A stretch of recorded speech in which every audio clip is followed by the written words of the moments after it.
Selamat pagi buat kita semua. Kita mengucap syukur kepada Tuhan Yesus Bapa kita, karena pagi ini kita bangun dalam keadaan sehat, badan kita terasa segar. Pagi ini kita akan menyambung firman Tuhan kembali. Kita makan makanan rohani dulu melalui firman Tuhan. Kita berdoa. Bapa yang bertata dalam kerajaan surga, terima kasih Bapa untuk pagi ini Engkau bangunkan kami dalam keadaan baik, sehat, dan kami menghirup udara yang segar. Terpujilah namamu Bapa hari ini sampai selama-lamanya. Bapa, ajari kami supaya kami mengerti akan firman-Mu, dan supaya kami melakukan turut kehendak-Mu menyenangkan hati-Mu. Hapuskan segala dosa dan pelanggaran kami Bapa, supaya kami dapat layak selalu dekat kehadiran-Mu. Bapa di sorga, terpujilah namamu, di dalam nama Tuhan Yesus, Juru Selamat dan Penebus kami. Amin. Pagi ini kita akan lanjut lagi firman Tuhan. Di part 101 yang kemarin adalah gadis-gadis yang bijaksana dan gadis-gadis yang bodoh. Kalian nonton dulu baru masuk ke sini supaya lebih berurut ya ceritanya. Ayat yang sekarang untuk pagi ini terdapat di dua kitab, Matius dan Lukas. Matius 25 ayat 14 sampai 30. Perumpamaan tentang talenta. Sebab hal kerajaan sorga sama seperti seorang yang mau berpergian ke luar negeri, yang memanggil hamba-hambanya dan mempercayakan hartanya kepada mereka. Yang seorang diberikannya 5 talenta, yang seorang lagi 2, dan yang seorang lagi 1. Masing-masing menurut kesanggupannya. Lalu ia berangkat. Segera pergilah hamba yang menerima 5 talenta itu. Ia menjalankan uang itu lalu beroleh laba 5 talenta. Hamba yang menerima 2 talenta itu pun berbuat demikian juga dan berlaba 2 talenta. Tetapi hamba yang menerima 1 talenta itu pergi dan menggali lubang di dalam tanah, lalu menyembunyikan uang tuannya. Lama sesudah itu pulanglah tuan hamba-hamba itu, lalu mengadakan perhitungan dengan mereka.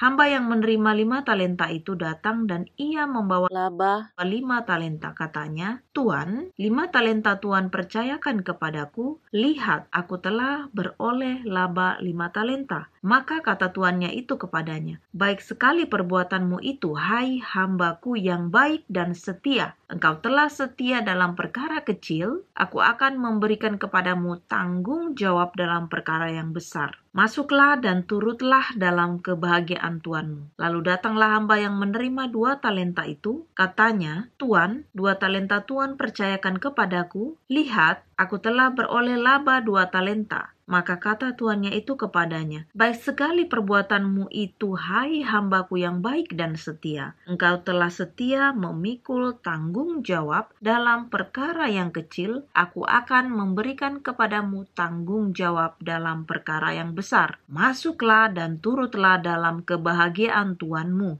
Kini datanglah juga hamba yang menerima 1 talenta itu dan berkata, Tuan, aku tahu bahwa Tuan adalah manusia yang kejam, yang menuai di tempat di mana Tuan tidak menabur, dan yang memungut dari tempat di mana Tuan tidak menanam. Karena itu aku takut dan pergi menyembunyikan talenta Tuan itu di dalam tanah. Ini, terimalah kepunyaan Tuan. Maka jawab tuannya itu, hai kamu hambaku yang jahat dan malas, jadi kamu sudah tahu bahwa aku menuai di tempat di mana aku tidak menabur dan memungut dari tempat di mana aku tidak menanam. Karena itu, sudahlah seharusnya uangku itu kau berikan kepada orang yang menjalankan uang, supaya sekembaliku aku menerimanya serta dengan bunganya. Sebab itu, ambillah talenta itu daripadanya dan berikanlah kepada orang yang mempunyai 10 talenta itu. Karena setiap orang yang mempunyai kepadanya akan diberi, sehingga ia berkelimpahan. Tetapi siapa yang tidak mempunyai, apapun juga yang ada padanya akan diambil daripadanya. Dan campakkanlah hamba yang tidak berguna itu ke dalam kegelapan yang paling gelap. Di sanalah akan terdapat ratap dan gertak gigi. Tadi kita sudah mendengar bagaimana firman Tuhan mengatakan bahwasanya seorang tuan akan pergi jauh, kemudian dia bersama hamba-hambanya, dia panggil ada 3 orang, dia kasih yang 1 5 talenta, yang kedua 2 talenta, yang ketiga 1 talenta. Dan pada saat tuannya itu mengatakan, di sini kalau kita baca ya, tuan itu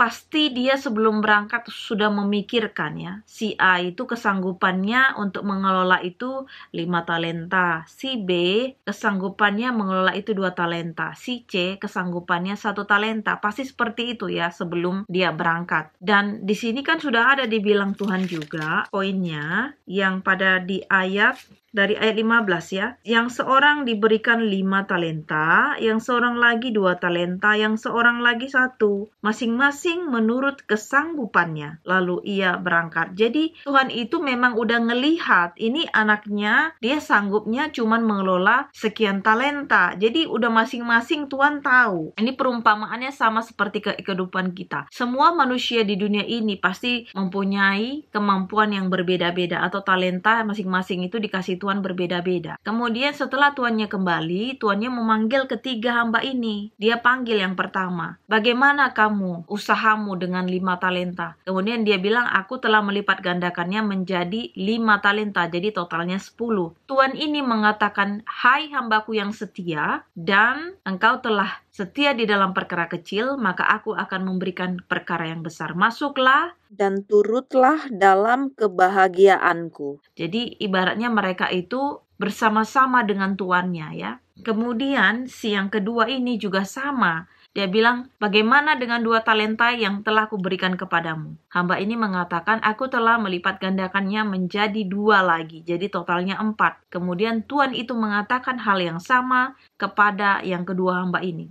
"Hai hambaku yang kedua, engkau telah setia di dalam perkara kecil, dan engkau akan kuberikan perkara yang besar. Masuklah bersama-samaku dan menikmati kebahagiaanku," kata tuannya. Kemudian yang terakhir, si hamba yang diberikan 1 talenta ditanya, "Bagaimana hambaku, apa yang telah engkau berikan, apa yang telah engkau buat di 1 talenta yang aku berikan kepadamu?" Si hamba ini mengatakan, "Aku telah menanamnya, Tuan." Katanya, "Aku tahu engkau orang jahat karena engkau ingin mengambil sesuatu yang tidak engkau perbuat, mengambil sesuatu yang tidak engkau tanam, ya, mau menuai, dan engkau adalah Tuan yang jahat pula," katanya. Kemudian si tuan ini malah dia ulangi lagi apa yang seperti dikatakan si hamba yang ketiga ini ya. "Memang benar aku seperti itu," katanya. "Aku memang mengambil yang tidak kutuai dan aku mengambil yang tidak kutabur," kata tuannya. Padahal sebenarnya tuan itu kan udah kasih modal contohnya ke dia. Tetapi kan si hamba ini yang tidak melakukannya dengan baik. Kalau yang di dunia ini, kita kadang-kadang gak sadari, kita udah dikasih sama Tuhan ini dan itu seperti aku bilang. Ya, di video yang lalu juga, kadang-kadang aku sendiri seperti itu. Aku minta sama Tuhan, terus pada saat Tuhan udah kasih, akunya nolak. Jadinya aku, aduh nantilah, bentarlah, inilah, itulah. Akhirnya gak jadi. Nah, di sini ditekankan kepada kita supaya kita, apa yang kita minta itu, suatu saat Tuhan kasih, kita juga harus komitmen untuk menyelesaikannya. Karena kalau kita nggak setia di dalam perkara kecil, bagaimana mungkin Tuhan memberikan perkara yang besar kepada kita? Jadi, untuk perkara yang kecil ini kita belajar supaya kita bersiap untuk perkara yang lebih besar lagi. Karena Tuhan kan bilang, Tuhan memberikan sesuai kemampuannya masing-masing. Gak mungkin, misalnya contohnya si A ini pengetahuannya cuma di sini. Tuhan mau kasih yang sini. Dia sendiri pun gak bisa ngurusin yang di sini ibaratnya. Dia mau dikasih yang lebih besar lagi perkaranya, ya gak bisa. Makanya Tuhan itu sudah dipastikan di firman Tuhan di sini. Tuhan itu memberikan sesuai dengan kesanggupan kita masing-masing. Jadi kalau dikatakan juga pada saat Tuhan itu sudah kecewa dengan yang terakhir ini, dia bilang, "Ambillah itu. Kenapa kamu nggak kasih aja sama orang yang mempunyai 10 talenta itu biar dia lipat gandakan lagi ibaratnya." Kemudian si Tuhan ini juga mengatakan, "Ambillah yang 1 talenta itu dan berikan kepada yang 10 talenta." Kemudian di sini katanya, "Karena setiap orang yang mempunyai kepadanya akan diberi, sehingga ia berkelimpahan. Tetapi siapa yang tidak mempunyai apapun juga yang ada padanya akan diambil daripadanya. Dan campakkanlah hamba yang tidak berguna itu ke dalam kegelapan yang paling gelap. Di sanalah akan terdapat ratap dan gertakan gigi." Jadi sepertinya kesannya kayaknya Tuhannya kok kejam sekali gitu ya. Tetapi pada intinya Tuhan udah kasih kesempatan buat masing-masing hambanya sama waktu, cuman bedanya di talenta. Tetapi sebenarnya jika hamba yang terakhir ini berlaku juga seperti yang dia buat, seperti yang dibuat oleh hamba yang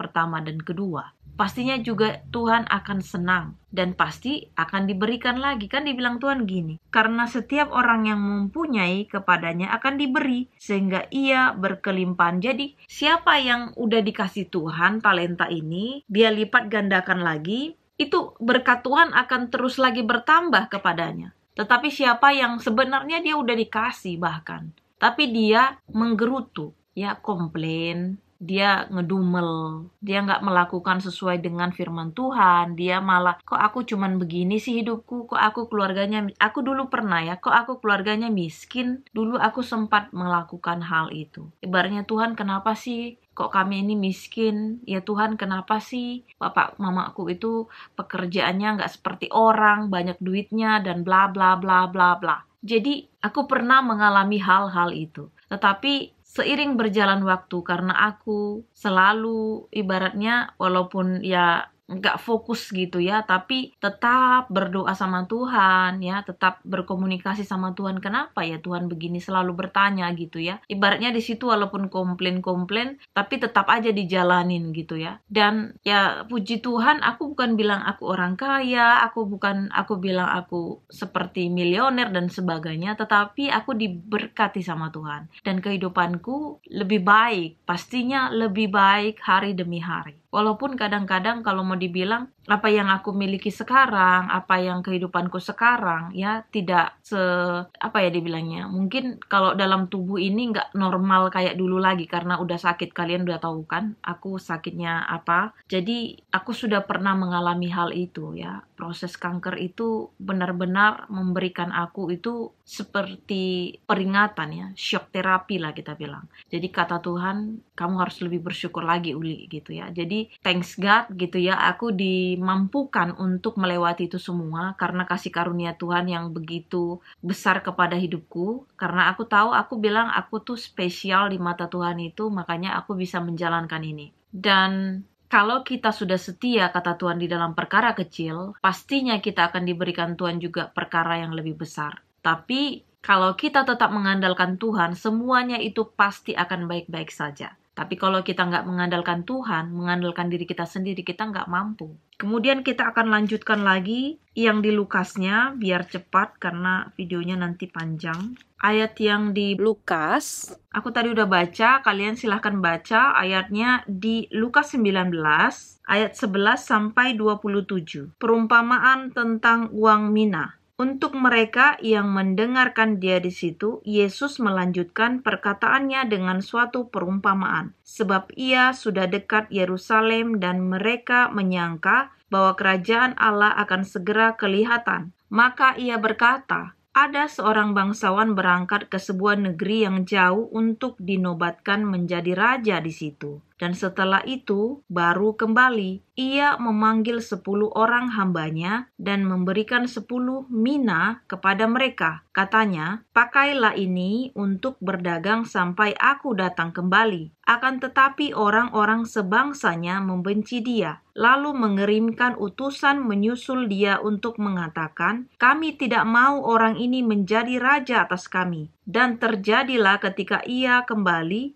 setelah ia dinobatkan menjadi raja, ia menyuruh memanggil hamba-hambanya yang telah diberinya uang itu untuk mengetahui beberapa hasil dagang mereka masing-masing. Orang yang pertama datang dan berkata, Tuan, mina Tuan yang satu itu telah menghasilkan 10 mina. Katanya kepada orang itu, baik sekali perbuatanmu itu, hai hambaku yang baik. Engkau telah setia dalam perkara kecil, karena itu terimalah kekuasaan atas 10 kota. Datanglah yang kedua dan berkata, Tuan, mina Tuan telah menghasilkan 5 mina. Katanya kepada orang itu, dan engkau kuasailah 5 kota. Dan hamba yang ketiga datang dan berkata, Tuan, inilah mina Tuan. Aku telah menyimpannya dalam sapu tangan, sebab aku takut akan Tuan, karena Tuan adalah manusia yang keras. Tuan mengambil apa yang tidak pernah Tuan taruh, dan Tuan menuai apa yang tidak Tuan tabur. Katanya kepada orang itu, hai hamba yang jahat, aku akan menghakimi engkau menurut perkataanmu sendiri. Engkau sudah tahu bahwa aku adalah orang yang keras yang mengambil apa yang tidak pernah aku taruh dan menuai apa yang tidak aku tabur. Jika demikian, mengapa uangku itu tidak kau berikan kepada orang yang menjalankan uang?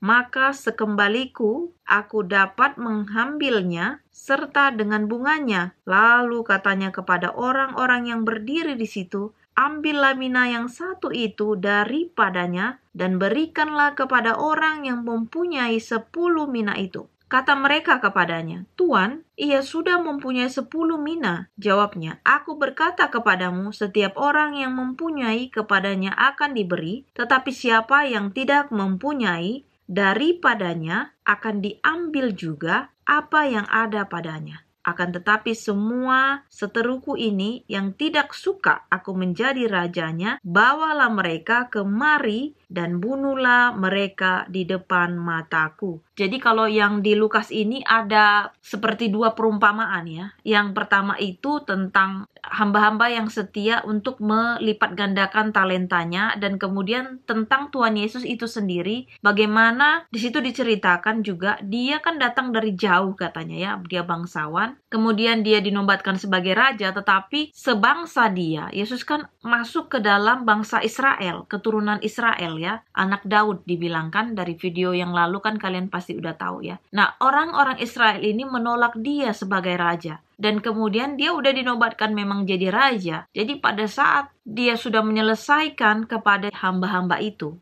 tentang bagaimana dia sudah memberikan talenta-talenta, kan udah ibaratnya sudah dihakimin ya. Aku udah kasih ini apa yang kamu buat nih, seperti itu. Setelah itu, kemudian Tuhan Yesus ya, atau dibilang tuannya itu ya, dilambangkan sebenarnya ini perumpamaan. Dia kemudian memanggil ya pengawal-pengawalnya pastinya ya, menyuruh mereka supaya, di sini ayat 27 aku baca ya. Akan tetapi semua seteruku ini yang tidak suka aku menjadi rajanya, bawalah mereka kemari dan bunuhlah mereka di depan mataku.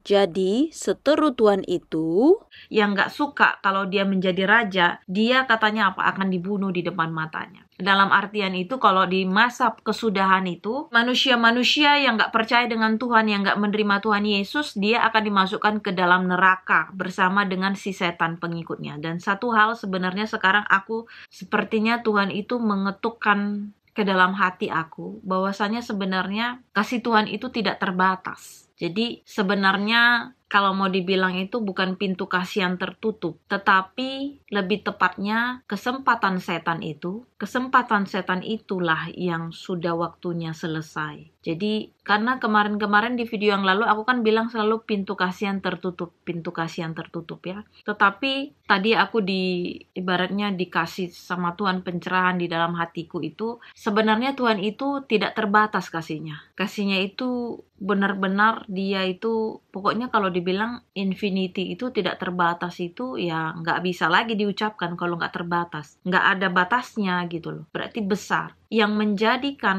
kiamat itu adalah kesempatannya si setan itu selesai. Jadi kesempatan dia untuk berkuasa kepada manusia itu udah selesai. Itu jawabannya sebenarnya. Jadi bukan kasih Tuhan yang tertutup atau pintu kasih yang tertutup ya. Lebih tepatnya kesempatan setan itulah yang harus finish. Ya, jadi kesempatan setan itulah yang udah selesai dia. Ibaratnya your time is finished gitu loh. Jadi memang kesempatan setan itulah yang selesai. Makanya kiamat datang. Jadi kembali lagi aku bilang di sini, ini dari pemahamanku ya, itu dari yang aku rasakan itu Tuhan membukakan pintu hatiku bahwasanya Tuhan itu kasihnya tidak terbatas. Si setan itulah yang mempunyai timingnya.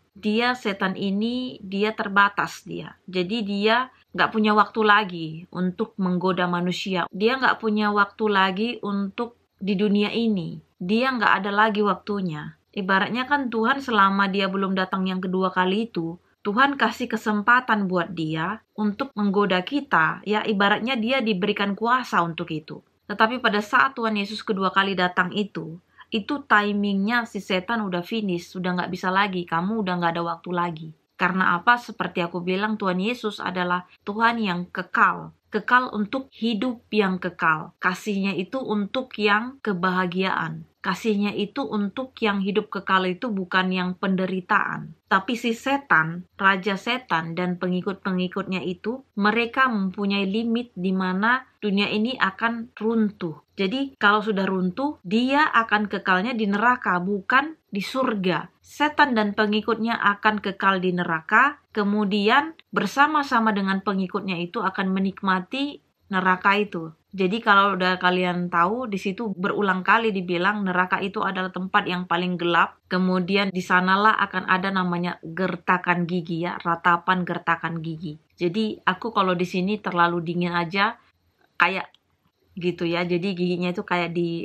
gertakan gitu ya. Kayak apa kita bilangnya? Kayak menggigil gitu. Jadi seperti itulah. Kalau dingin aja menusuk gitu ya, sangat dingin ke badan, gak enak, apalagi api. Api yang neraka itu menyala-nyala lagi. Katanya di sana itu benar-benar tidak enak. Jadi kalau kita membayangkan itu sungguh tidak enak. Dan satu hal yang aku mau ingatkan juga, bahwasanya kalau kita mengikut Tuhan Yesus, menerima Dia sebagai juru selamat kita, mengakui Dia sebagai Tuhan dan juru selamat pribadi kita, bahwasanya kita nanti akan dimasukkan ke dalam kerajaan sorga, bersama-sama Dia menikmatinya, katanya kan. Nikmatilah bersama-sama dengan aku kebahagiaan yang tiada taranya ya, yang kekal dan bukan penderitaan, dan tidak ada penghinaan, tidak ada lagi perbedaan miskin kaya, tidak ada rasisme dan ini dan itu. Kita hidup di sana itu seperti anak-anak Allah, tidak kawin dan mengawinkan, tidak ada. Jadi kita sama dengan malaikat, anak-anak Allah. Kita akan bersama-sama dengan Tuhan Yesus di surga itu, bukan mengalami kesulitan ya, mengalami kecemasan, gak ada lagi di sana. Makanya di lagu itu banyak, kalau aku baca syair-syairnya itu, tiada lagi air mata, mati sakit dan fana. Jadi di surga itu gak ada lagi air mata, gak ada lagi kematian, gak ada lagi yang fana ini, dunia yang fana ini gak ada lagi ya, kefanaannya gak ada lagi. Jadi sakit penyakit juga gak ada ya, ketakutan, intimidasi dan sebagainya itu udah gak ada. Makanya kalau kita mau menjadi pengikut Tuhan Yesus di kehidupan yang nanti ya, yang di depan yang panjang sana itu, kita terima Dia sebagai Tuhan dan Juru Selamat kita. Karena timingnya setan, waktunya setan itu sudah gak lama lagi dia akan selesai. Jadi bagi yang belum bertobat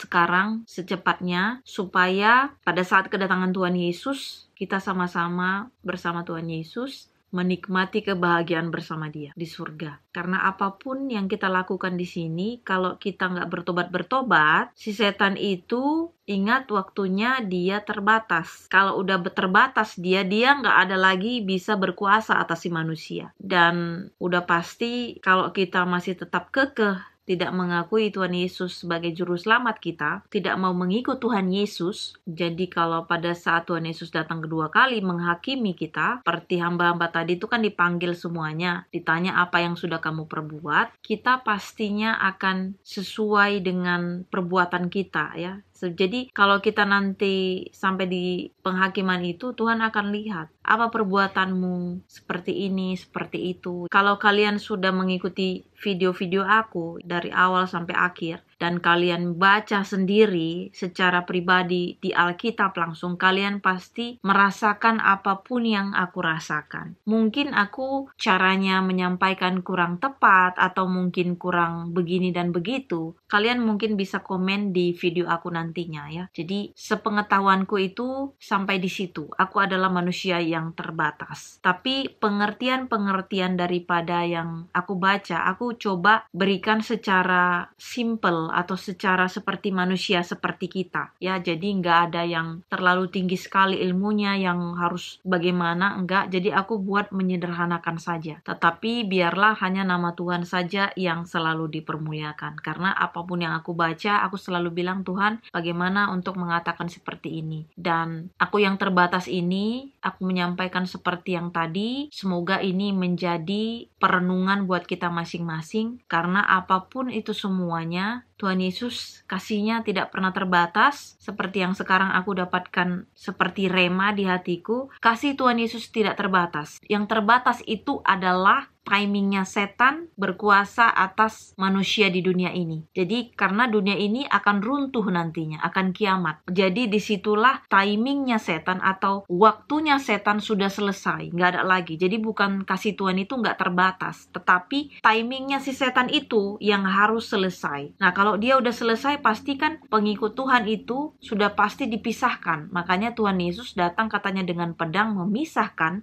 orang yang benar dan orang yang tidak benar. Nah disitulah kita akan terpisah. Pada saat sudah dipisahkan, kita tidak akan pernah mengalami yang namanya ratapan, kesakitan, masalah, pokoknya apapun. Penderitaan, sakit penyakit, penderitaan, air mata, tidak akan ada lagi kita rasakan nanti setelah kita bersama-sama dengan Tuhan Yesus di surga. Inilah doa dan harapan kita berdoa. Bapa Surgawi yang bertata dalam kerajaan tinggi di sorga, terima kasih Bapa untuk kasih setiamu, terima kasih untuk pengertian, terima kasih untuk firman-Mu, menyehatkan tubuh dan jiwa kami. Ampuni kami Bapa, karena kami begitu banyak dosa. Biarlah Engkau tetap berada di dalam hati kami, dan kami tetap menyimpannya Bapa di dalam hati kami, tetapi kami pun bisa berakar, bertumbuh, dan berbuah. Bapa di sorga, semuanya kami serahkan ke dalam tangan-Mu, apapun sesuai dengan turut kehendak-Mu. Bapa di sorga, anak-Mu di sini juga berdoa ya Bapa untuk kapal selam Nanggala 402, di mana kami sudah mendengarnya ya Bapa, bahwasanya semuanya sudah tenggelam, dan kiranya ya Tuhan Engkau memberikan tempat yang terbaik bagi mereka masing-masing. Kiranya Engkau juga mengampuni dosa mereka, dan kiranya keluarga yang mereka tinggalkan Engkau berikan kekuatan dan penghiburan. Bapa di sorga, sepanjang hari ini Engkau menyertai kami Bapa, supaya kami tetap berada di jalan-Mu, mengingat akan firman-Mu, dan melakukan turut kehendak-Mu.